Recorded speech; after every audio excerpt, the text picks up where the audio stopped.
Hello, my name is Brittany Limon, and I am going to go ahead and present a organizational design structure and change presentation on Amazon.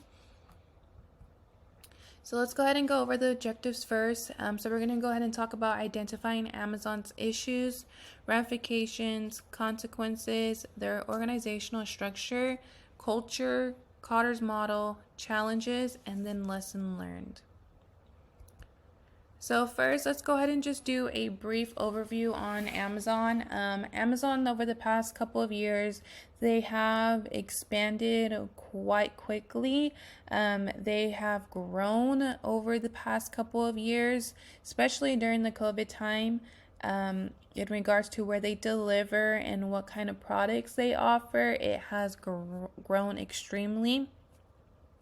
And when the business grows so much over a short time frame, it does create some issues.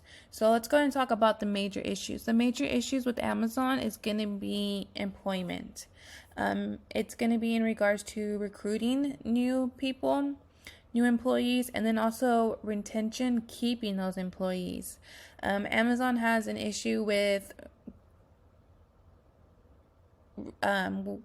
hiring employees, especially during this time that we're going through. And so what they do is they create a competitive pay.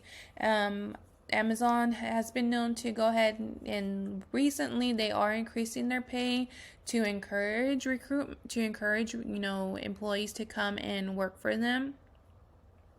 And then another way that they've been, helping this major issue in regards to recruitment is that they're offering a lot more benefit packages. So in regards to health, vacation, retirement, they're offering a lot more, especially with stock as well, to go ahead and attract these people to come work for their company.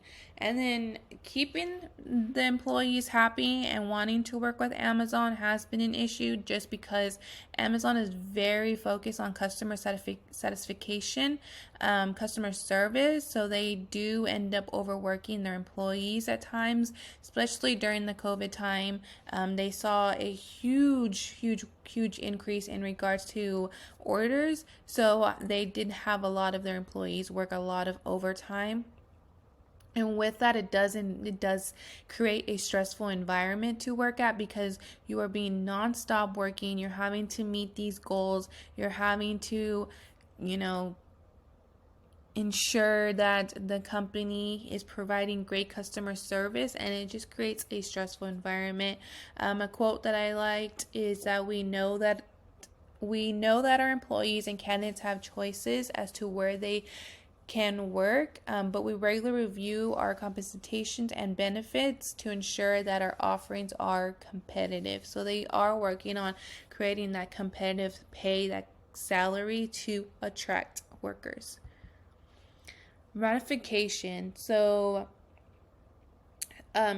they do have a lot of turnaround rate with employees. With that means there's going to be new people coming in, and with new people coming in, you're having to carve out that time to train that person. If you are during a busy time frame of receiving orders, that training may not be the 100% great training that the employee should receive. And then also with safety, it comes with safety concerns, new machines not being properly trained on those machines, and so an injury can occur.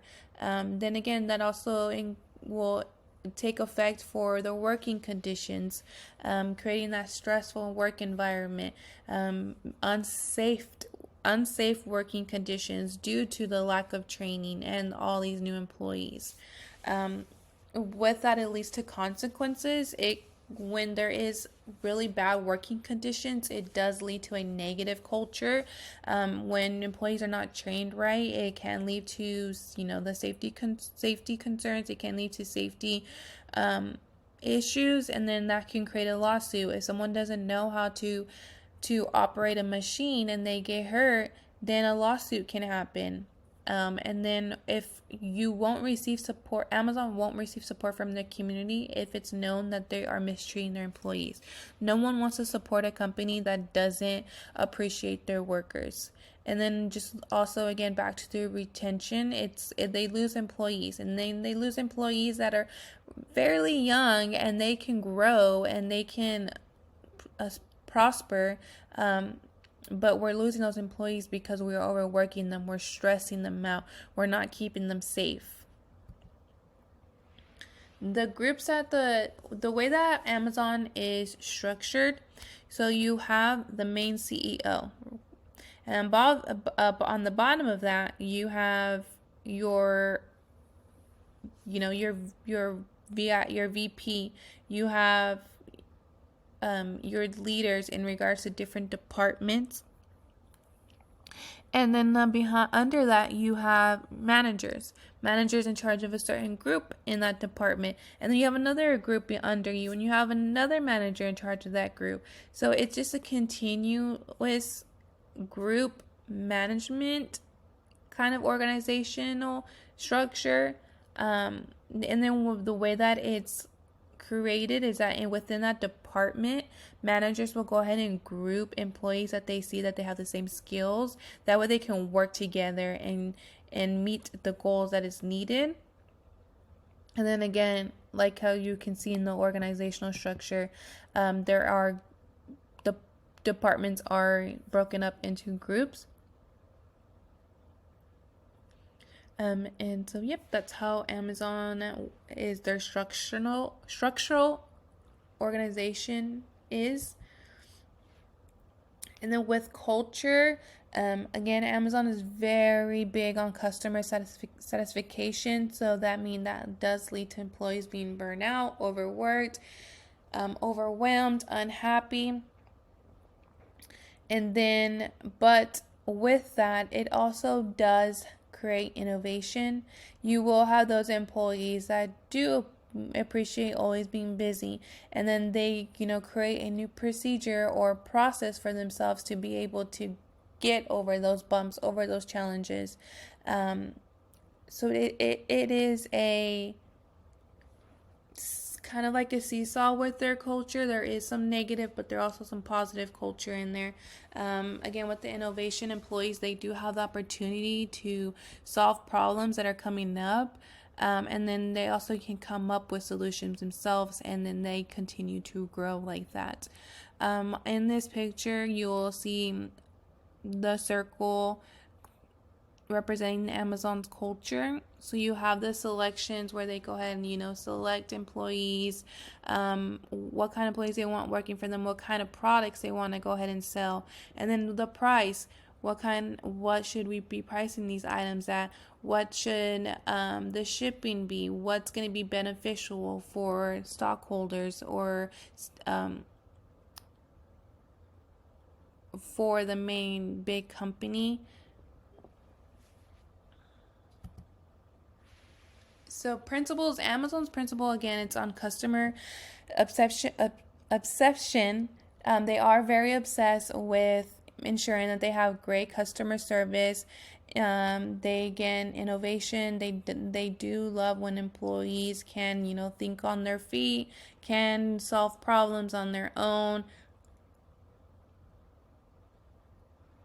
create procedures that will help them meet goals. And then they are committed to operation excellence. Again, they are known to be a great company that if you order one day, it'll be at your door the next. And then long-term thinking. How can they continue to grow? What other products can they offer? How can they offer these products to you in a much quicker way? So those are Amazon's principles. There are some more principles in there to your right in regards to they want to hire and develop the best.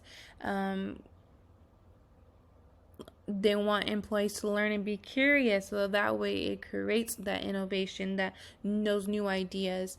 And then comparing that to cautious culture, in the cautious culture, you will see trust, accountability, caring, transparency, integrity, and loyalty. So as a cautious leader, you want to go ahead and ensure you have that trust within your employees. You want to make sure that you can hold your employees accountable, that you care about them, that you appreciate them, that you have that open door with employees. So one thing that Amazon can go ahead and take from a cautious culture is that whole transparency. With Amazon growing so much, new things are being changed, new things are being added, and being able to tell your employees, hey, this is going to go ahead and change, it will allow the employees to be a little bit more open to the change. And then also in showing that you care about them, that's going to go ahead and have your employees work hard and appreciate the work and appreciate you as their manager, because they are understanding their why, they are being appreciated, they know that you are going to go ahead and take care of them as well.